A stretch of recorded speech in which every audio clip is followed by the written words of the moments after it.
घोर कलयुग में मन इंद्रियां बड़े जोरों पे हैं। काम वासना, क्रोध, लोभ, मोह, अहंकार,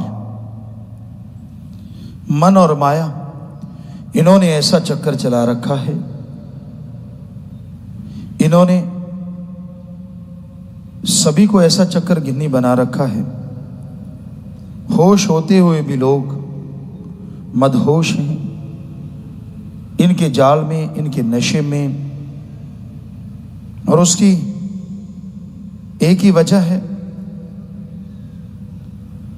राम, अल्लाह, वाहिगुरु, गॉड, खुदा, रब के नाम से लोग दूर होते जा रहे हैं। जब जरूरत पड़ती है, जब कोई काम लेना होता है, तो हर कोई परमपिता परमात्मा को याद करता है, आगे पीछे याद नहीं करते। और वही समय होता है जब काम वासना, क्रोध, लोभ, मोह, अहंकार, मन, माया इंसान को घेर लेते हैं। फिर इंसान तरह तरह के विकार करता है, बुराइयां करता है, और उसी की वजह से परमपिता परमात्मा से दूर होता चला जाता है। जब मालिक से प्रीत लगती है तो बड़ा जबरदस्त आनंद होता है। शुरू हुई हुई प्रीत, नाम लिया लिया होता है, सुमरन करता है, प्रीत में मजा आने लगता है। लेकिन धीरे धीरे धीरे धीरे मन अपने दांव चलाने शुरू करता है और फिर बहुत सारे लोगों को गुमराह कर देता है। वो अपना एम, अपना लक्ष्य भूल जाते हैं, बुराइयां करते हैं, काम वासना, विषय विकार, क्रोध, लोभ, मोह, अहंकार, मन, माया के हाथे मजबूर हो जाते हैं, उन्हीं के हत्थे चढ़ जाते हैं। फिर दोष गुरु पीर फकीर को देते हैं कि मेरी ये इच्छा पूरी क्यों नहीं हुई, फलां इच्छा पूरी क्यों नहीं हुई। खुद कभी नहीं सोचते कि मैंने कितने पाप किए, मैंने कितनी गलतियां की, कितने गुनाह किए। हम एक उदाहरण दिया करते हैं, जब आदमी बचनों का पक्का है, सेवा सुमरण करता है, जमींदार भाइयों को अच्छी तरह से पता है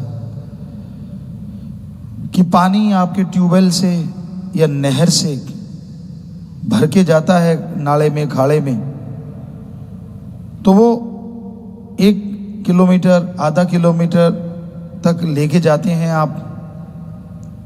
पानी खेत में लगने लगता है, अभी लगने ही लगता है कि अचानक या नहर का मोगा है, यहाँ शुरुआत है, नहर से पानी आ रहा है, वहां से वो खाड़ा, वो नाला टूट जाता है। तो खेत में जो पानी थोड़ा सा लगा ही था वो भी बैक शुरू हो जाता है, कोई उसका फायदा नहीं होता। और आदमी दौड़ता है, 1 किलोमीटर चल के आया, उसको बांधने में समय लगता है, फिर से वो खाड़ा नाला भरता है, फिर जाके खेत में पानी लगने लगता है। तो इस तरह कई बार देखा हमने जमींदारों के, घंटा 2 घंटे यूं ही बर्बाद हो जाते हैं। तो वो तो घंटा 2 घंटा है, जब आप वचन तोड़ देते हैं, उस समय लगता होता है कि आप अपनी पदवी को हासिल करेंगे, जो पीर फकीर ने वचन किए हैं या आपने करवाए हैं। ऐसा लगता होता है कि अब तो बस आप पहुंचने वाले हैं। आपका मन अहंकारी इतना आपके ऊपर हावी होता है, आप वचनों में गलती करते हैं, फिर वो खाड़ा नाला पीछे से टूट जाता है और जो रहमत बरसने वाली थी वो सारी वापस चली जाती है। एक और उदाहरण दिया करते हैं कि एक जमींदार था, सीधा साधा। कोई संत पीर फकीर आए, उनकी सेवा करने लगा और संतों को पता चल गया ये बहुत लोभी लालची है, इसका लालच दूर करना है। राम नाम तो लेने लगा है पर लोभ लालच बहुत ज्यादा है, दूर करें तो कैसे? संत अपने तरीकों से दूर करते हैं। तो उन्होंने क्या किया, जब संत उस गांव से जाने लगे कि भाई हम फलां गांव जा रहे हैं, मांग तू क्या चाहता है, तूने तो बहुत सेवा की है हमारी। कहता नहीं जी कुछ नहीं चाहिए। कहते फिर भी? कहता जी फिर ऐसा कुछ दे जाओ मेरी हालात सुधर जाए, अमीरी आ जाए। कहने लगे ठीक है, ये मंत्र ले ले, इसको पढ़ के जो लोहा तू हाथ में रखेगा, बोलते जाना बन जा सोना, बन जा सोना, तो वो सोना बन जाएगा। मन बलियां उछलने लगा, मौज बन गई, कमाई की जरूरत क्या है। लोहा लेके बैठेंगे और मंत्र पढ़ के बन जा सोना करते रहेंगे, कौन सा मुश्किल काम है। तो संत अभी गए ही नहीं थे कि शुरू हो गया। लोहा हाथ में ले लिया, किलो का बाट, 2 किलो का बाट, जो भी वहां पड़ा था उसने जल्दबाजी फटाफट किया, शुरू हो गया बन जा सोना मंत्र के जाप के बाद। लगा रहा, घंटा गुजर गया, थोड़ा जी उगताया, यार 1 घंटा हो गया। फिर लगा रहा 2 घंटे, 3 घंटे, 4 घंटे। और पुराने टाइम में पशुओं के पीछे घूमने वाले जमींदार, इतना सहन शक्ति नहीं होती थी, पशुओं को गालियां देना शुरू कर देते, डंडे मारते थे। तो आ गया गुस्सा, कहते यार ये बाबा ठगी मार गया।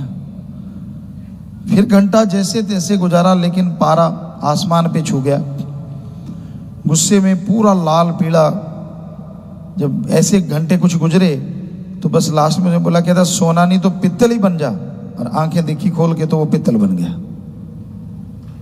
अब दौड़ा कि फलां जगह गुरु हैं, दौड़ा गया, गुरु जी आप तो कहते थे सोना बन जाएगा, ये तो पित्तल बन गया।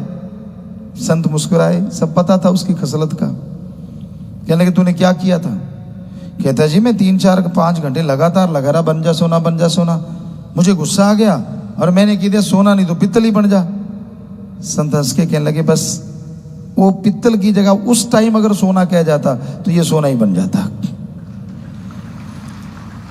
तो वो वाली बात है, संत प्यार मोहब्बत की पट्टी लिखते हैं, प्यार से अक्षर डालते हैं, मोहब्बत के बीज बोते हैं। और जब फल लगने वाला होता है, मन उसकी जो तने होते हैं, जड़ें होती हैं, वहां पे आरी फिरवा देता है, कुल्हाड़ी चलवा देता है, छोड़ यार क्या है। और सारे फल लगने वाले थे, पेड़ सूख जाता है। सो बचनों पे जब आप काट कर देते हैं, आपको मखौल लगता है, मामूली बात लगती है। संतों को दोष देना आसान होता है, खुद की कारगुजारी नहीं पता होता। जब आदमी बचनों पे गलतियां करता है, बुरे कर्म करते ही चला जाता है और मनमते चलता है, यहाँ कुछ और, बाहर निकलते ही कुछ और, हवा की बातें ये वो, तो फिर संत चाहे कितने भी वचन करें, वो पूरे तो तभी होंगे ना जब आप उनको फॉलो करेंगे।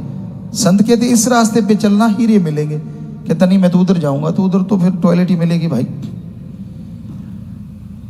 संतों की बात मानो, उसके अकॉर्डिंग चलो, तो वचन पूरे ना हो तो सवाल ही पैदा नहीं होता। मानो ना, वचन तो किए थे, वचन तो हुआ था, खुद क्या करते हो आप?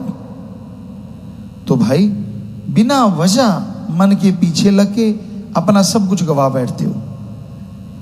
तो फिर से वो खाड़ा नाड़ा बांधते हैं, पानी फिर 2 घंटे बाद। उसी तरह जब वचनों में गलती करते हो, आप माफी लेते हो, घंटा सुबह शाम सुमन करते रहो, परहित परमार्थ करो, तो फिर पता नहीं कितने समय बाद फिर से वो तार जुड़ेगी, फिर से वो नज़ारे आने शुरू होंगे।